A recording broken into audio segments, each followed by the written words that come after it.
आज की घटना में परेशानी दुगनी है। एक तरफ सौतन का खुखार भूत है और दूसरी तरफ लंबे समय से बसी झुग्गी बस्ती को उजाड़ने वाला एक अमीर व्यापारी। कुछ लोगों के लिए जीवन बहुत कठिन है, लेकिन बहादुर लोग लड़ते ही रहते हैं। लेकिन अगर कोई विकल्प ही न बचे तो क्या होगा? आज के इस खौफनाक मामले में आप ऐसा ही देखने वाले हैं। हेलो दोस्तों, मेरा नाम अमन है। मैं आप सभी के मनपसंद यूट्यूब चैनल कहानी रंगमंच में आपका स्वागत करती हूं। उम्मीद करती हूं कि आप सभी अच्छे और स्वस्थ होंगे। इसी तरह की वीडियो देखने के लिए आप मेरे चैनल को सब्सक्राइब कीजिए और हाँ, बेल आइकन को दबाना मत भूलना, ताकि आपको आने वाले वीडियो की नोटिफिकेशंस मिलते रहें। तो चलिए शुरू करते हैं आज का भयानक किस्सा।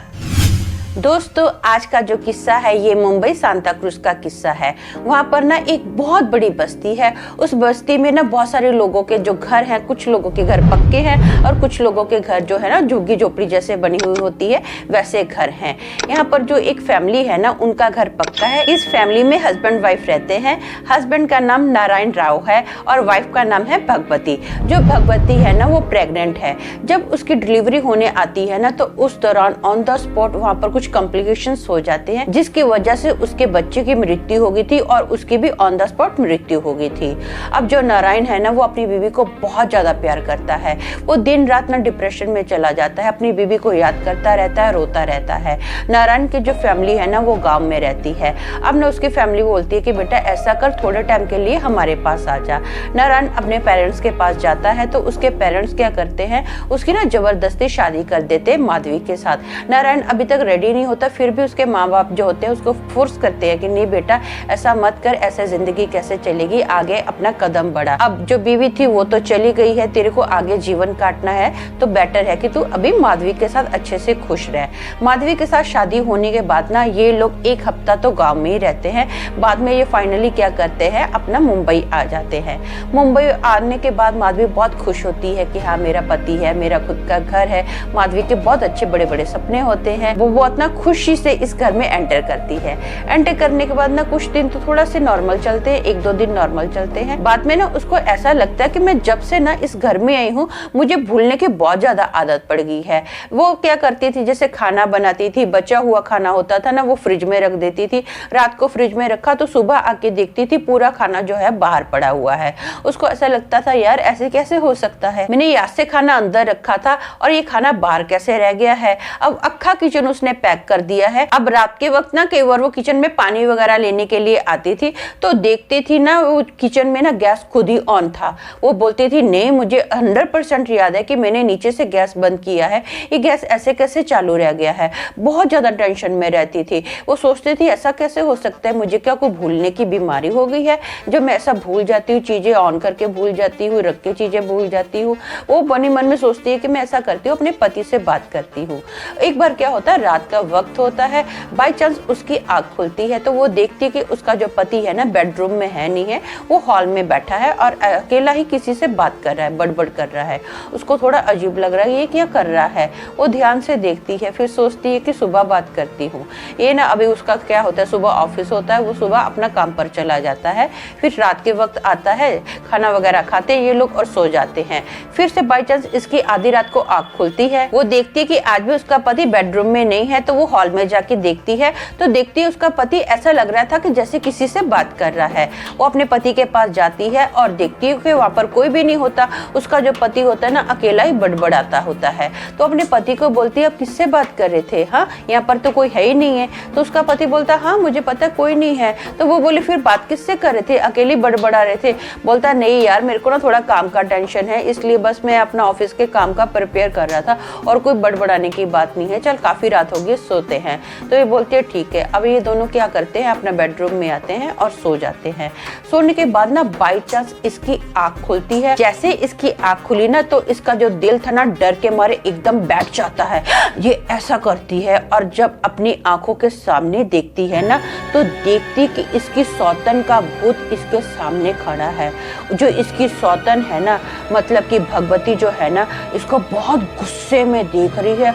उसकी बड़ी बड़ी आंखें हैं, एकदम पीली पीली आंखें हैं, बाल पूरे उसके खुले हैं, भयंकर उसका रूप है और वो कंटिन्यू ना इसको माधवी को गुस्से से देख रही होती है। अब इसको समझ में नहीं आता कि मैं रिएक्ट क्या करूं। ये तो बुत की तरह बस एकदम लेटी हुई होती है। जैसे इसकी नजर से इसकी सौतन का भूत हटाना, ये अपने पति को उठाती है और बोलती है कि मैंने ऐसा ना अपना बड़ी दीदी को देखा। जब ये बात कर ही रही होती है ना तो इनकी ना फोटो फ्रेम दोनों की धाड़ देने नीचे गिरती है। तो इसका पति बोलता है कि हाँ, तूने जो देखा है ना एकदम सही देखा है। एक्चुअली भगवती की आत्मा ना मुझसे मिलने के लिए आती है। वो तुझसे बहुत ज्यादा नाराज है। वो नहीं चाहती थी कि हम दोनों की शादी हो जाए। अब ना वो चाहती है कि मैं तुझे छोड़ दूं। ये बोलती है ऐसा कैसे पॉसिबल हो सकता है, ऐसा तो गलत बात है ना। अब इनके घर के जितने भी कर्टन थे ना ऐसे जोर जोर से हिलने लग जाते कि जैसे बहुत ज्यादा तूफान आया हुआ है और किचन के बर्तन धड़ धड़ धड़ करके गिरने लग जाते हैं। ये टेंशन में आ जाती है कि मैं करूँ तो क्या करूँ। तो इसका पति बोलता है कि मैं ना उसकी आत्मा को समझा रहा हूँ, तो माधवी टेंशन मत ले, भगवती जो है ना मान जाएगी, बस उसको थोड़ा टाइम चाहिए, वो प्यार से मैं उसको समझा दूंगा, वो मान जाएगी। ये अपने पति की ये बात सुनकर ना इसको बड़ा अजीब लगता है कि ये ऐसे रिएक्ट कर रहा है जैसे सब कुछ नॉर्मल है, ये किसी इंसान से बात कर रहा है। लेकिन ये माधवी के लिए बात हजम करना बहुत अजीब लगता है, उसको बहुत कठिन होता है। माधवी क्या करती है, अगला दिन आता है ना जैसे ही, तो इसका पति तो ऑफिस में काम के लिए निकल जाता है। इसको बड़ा डर लगता है, इसको बहुत ज़्यादा टेंशन आ जाती है कि मैं अकेले इस घर में कैसे रहूँ, एक भूत के साथ मैं नहीं रह सकती हूँ। तो डर के मारे क्या करती है ना, वो घर में पूजा पाठ करना स्टार्ट कर देती है, भजन जोर जोर से लगाती है।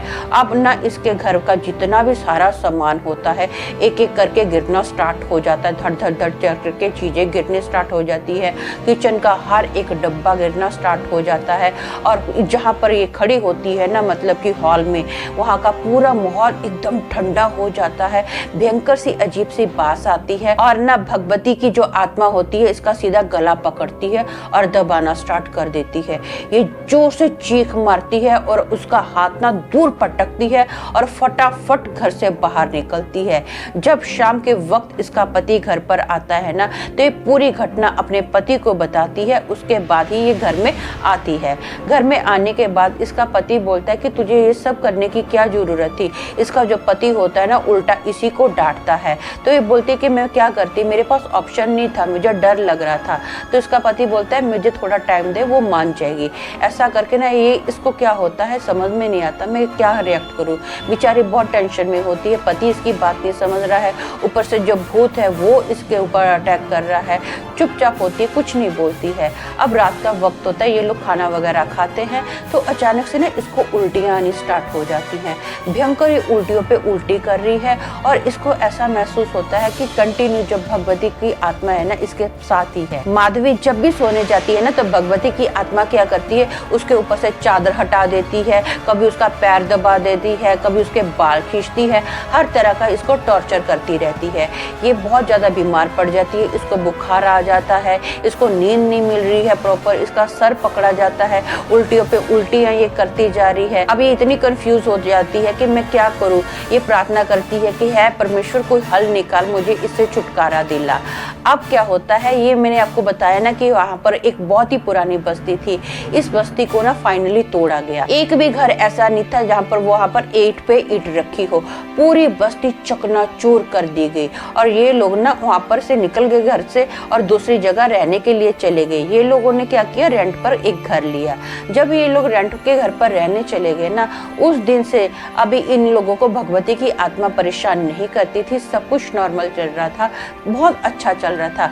इवन के हस्बैंड वाइफ का रिश्ता भी जो था ना बहुत अच्छा हो गया था। फाइनली इनके घर में ना 1 साल के बाद एक गुड न्यूज आई। जो माधवी थी ना वो प्रेग्नेंट थी और उसको एक बहुत ही प्यारा सा बेटा हुआ था। अब जो बस्ती थी ना, मैंने आपको बताया कि वो तोड़ी गई। उस बस्ती को तोड़ने के बाद ना वहाँ पर एक बहुत बड़ा मॉल बनाया गया, हॉस्पिटल बनाया गया और वहाँ पर एक सड़क बनाई गई। वो जो सड़क थी ना, एक तरफ तो वो मिलन सब्बे की तरफ निकलती थी और दूसरी तरफ वो जू की तरफ निकलती। जो भगवती का जो भूत था, जो आत्मा थी ना, इन लोगों का पीछा ही नहीं छोड़ रही थी। फाइनली क्या हुआ, इन लोगों का पीछा छूटा और इन लोगों के घर में खुशी आई। तो दोस्तों मेरा मानना ये है कि कोई नहीं जानता है कि जिंदगी कहाँ से कहाँ ले जाएगी। बस एक बात याद रखिए कि आप अकेले नहीं हैं जिनके साथ ये ऐसा हो रहा है। तकलीफें आएंगी जाएंगी, बस चलते ही रहिए।